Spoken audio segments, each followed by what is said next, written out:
Alas, I am here once again in the Stone Zone. So keep it that way for a bit. Hello everyone, my name is Dumarachi, and as you can tell by the title of this video, we are in dire straits as gamers, let me tell you. Originally, I was gonna make this video just about Xbox and their kind of recent activities and why I hadn't really been appreciating any of it. But Sony all of a sudden decides to have like a LeBron James dunk ruin the remaining trust we had in it with our customers. And Nintendo's still doing stupid stuff every now and then, so really the console wars seems to be ending with people just blowing their heads open, I guess. Let's talk about gaming and how absolute fucked we are. I mean, I'm just gonna be straight out the gate with it. We are so unbelievably screwed that it's just not funny. Like I know I'm smiling up here, might have a giggle or two, but that's because I'm in agony. Like I'm in so much pain right now. So Sony, what are they doing? They announced that in 2028, beginning of the year, they're going to just cease making physical games. Just buy. You like putting discs into your system? You like actually owning a game? Nope. What are you, stupid? What? You own a game? Stop it. Stop it. No, stop it. You get to buy overpriced digital licenses that we can take away at any given moment. That's what you don't understand. We're Sony. You're our pitiful, disgusting peasant of a customer. You think you get to own shit? Oh my god, you're such an R-word. Physical games are a staple for console gaming. I mean, they are. There's not a single person on Earth who hates having to put a disc into their system. Because if they hate that, then that's what they probably hate a lot of other things in life that they're supposed to be enjoying. It's those little things like that that make the gaming experience so much more, I don't know, personal. There's like attachment. Like the fact that I have pretend there's a disc here, I'll badly Photoshop one in. There's a disc here, and it's like, wow, this is awesome. I'll talk about why I don't have any physical discs here to show you in a second. Trust me, there's a good reason. Sony is officially taking that away in 2028, which is probably going to be the release window of the PS6. We're getting close to the PS6, by the way, and it's like, is it warranted?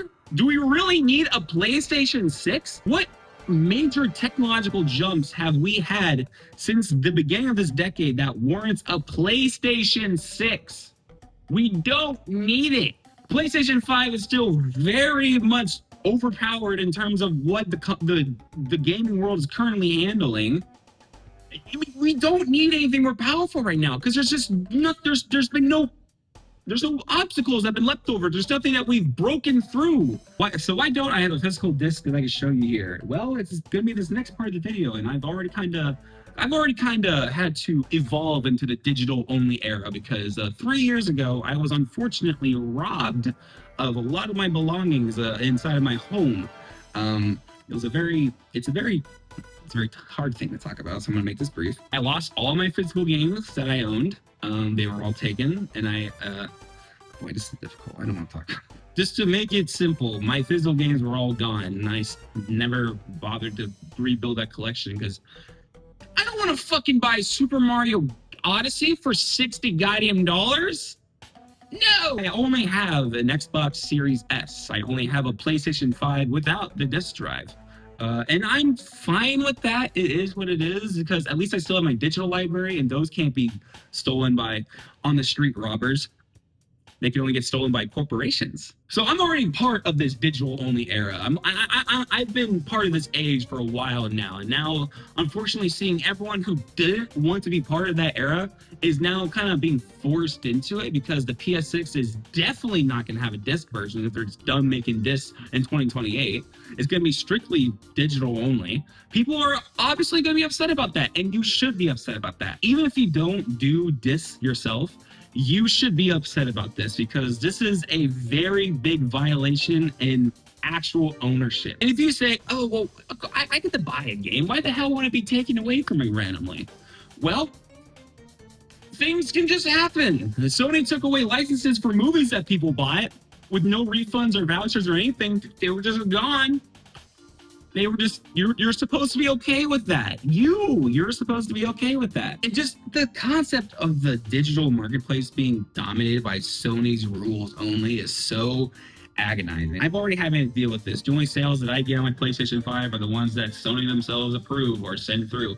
And there usually are always a lot of deals going on in PSN, so it's not like everything's expensive all the time. I found so many amazing games during the 2010s by buying them physically on Amazon, and they were insanely cheaper than buying them digital only or going to like my local GameStop or whatever and buying it there. I bought Judgment on PlayStation 5 for like $17 disc version when it wasn't on sale anywhere else at the time, and I really wanted to play it, and I did, and I didn't like it, but that's not what this video is about. And I'm not saying I hate it. It just wasn't for me.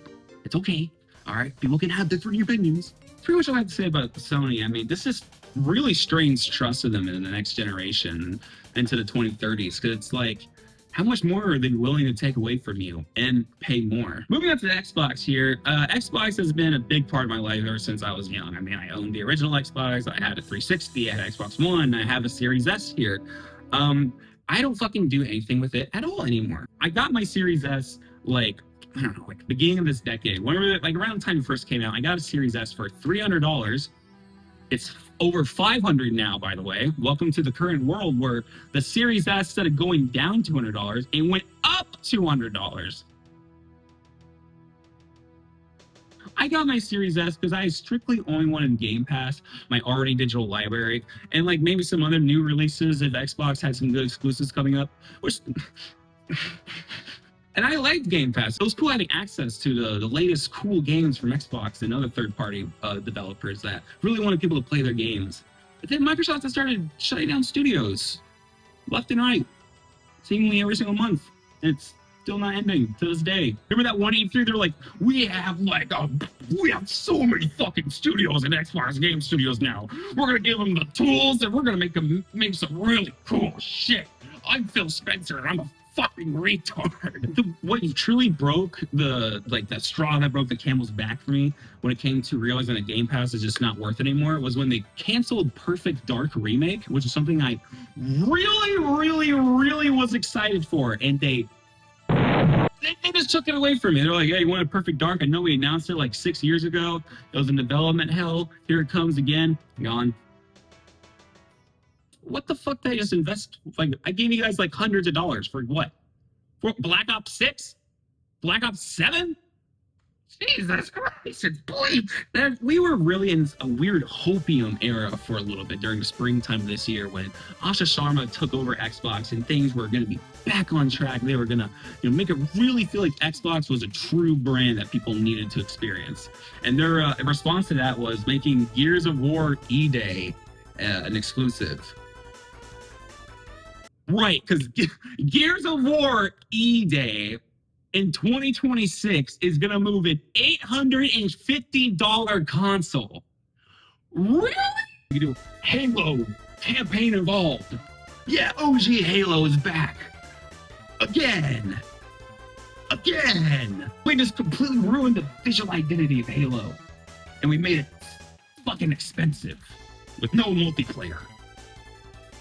Asha Sharma, I don't blame her for anything bad that's happening in this godforsaken world of gaming now. But I feel like she's unfortunately having to clean up a lot of the bullshit that Phil Spencer and other people left behind when they were fired. And now all this stuff is happening, and it's kind of, unfortunately, the blame is kind of on them. But at some point, when does the blame stop from the previous people, and now we're just continually doing stuff? Literally just saw a report like an hour for making this video where it said like, Asha Sharma raised prices of the Xbox because Apple raised their prices on their stuff too. So they didn't really have a real reason to, they just did it because they could. I don't want to have to do Klarna payments to afford a console. I don't want to have to do, like, I have to rent the PS6 to then buy a game to play on my rented console. Do you see this, how stupid all this is now? Like, what are we doing? I mean, what are we actually investing our time and money into anymore? Games take like 7-8 years to come out now. They cost way too much to buy. They cost way too much to make. No one wants to play them when they actually come out. And then guess what? Instead of the executives getting punished for these bad decisions, the developers of the actual games get punished. And these are people who might not get worked for years again. At this point, I just don't know what to do as a gamer where it's like, I wanted to play GTA 6 so badly. Like, $80, $100 for the Ultimate Edition, it's not like I can't afford it, but it's like, ethically, should I? Should I be supporting this shit anymore? I mean, Rockstar themselves said they weren't going to do physical version of GTA 6. I mean, you'll get a box with a code on it. Rockstar knew that Sony was going to cut the axe, was going to chop the axe down onto the DVD, CD, Blu-ray things. I'm so stressed, my brain's going haywire because, like, I'm so angry that I've been a gamer this long, and here I am, and I'm struggling to find moral, ethical reasons to keep playing video games. And the fact I have to be ethical about playing video games instead of just being able to enjoy them sucks so much. Gaming has just gone. It's just so I don't want to say it's dead, but it's just like I feel like we're looking at a corpse right now. I just don't know how much more people can keep supporting stuff, because at what point do people start getting priced out and it's only like the rich people can play video games? I'm distressed. I'm stressed. I'm stressed. I don't know if you can tell how stressed I am right now. Gaming is important to me, and here I am having a mental breakdown about the future, and it's like it's not worth having a breakdown over, but it's like this was such a big part of me and such a big part of y'all. It's like, what genuinely can we do other than stop playing and stop supporting? Because we can go on Twitter, we can go online and say, hey, this is bullshit. But is that going to stop Sony from doing what they're going to do with the DVDs, discs? I don't want to keep calling them DVDs. I'm old. Is there truly anything that we can do to stop this other than just constantly saying, don't do it, don't do it? Because, like, why should they listen to us, right? I mean, they don't anymore. They're not going to listen to us. They're going to keep doing what they want to do, and they're never going to realize that they themselves are the problem and not us. Gaming is important. So I guess keep raising your voice and keep saying something. Maybe something will happen. I don't know. Unfortunately, nothing really happens. That's going to be it for this video. Thank you for watching. Leave down a comment below what you think about the modern gaming crisis, and I will read it. I'll go, curious. All right, go away. I'm gonna take a little nap here in my corner. It's my corner. I like it here.